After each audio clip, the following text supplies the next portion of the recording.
ভারতের একটি গ্রাম যেখানে একসময় একটি স্টেশন ছিল। আগে সেখানে অনেক ট্রেন যাতায়াত করত এবং দিনে 4 থেকে 5টি ট্রেন সেখানে থামতো। এটি হওয়ার পর গ্রামবাসীদের যাতায়াতের অনেক সুবিধা হয়েছিল। অনেকে আবার স্টেশনে জিনিসপত্র বিক্রি করে তাদের জীবনযাপন চালাতো।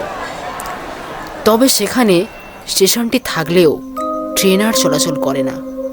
অনেকে বলে এখানে এমন একটা ঘটনা ঘটেছিল যার জন্য এই স্টেশনে পৌঁছানোর আগেই একটি বাইপাস লাইন তৈরি হয় এবং ট্রেন ওই লাইন ধরেই পরবর্তী স্টেশনে পৌঁছায়।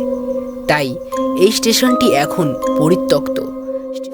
কি এমন হয়েছিল যে স্টেশনটি হঠাৎ বন্ধ করে দেওয়া হলো? জানতে হলে চ্যানেলটি সাবস্ক্রাইব করে নজর রাখুন ঠিক 5:30।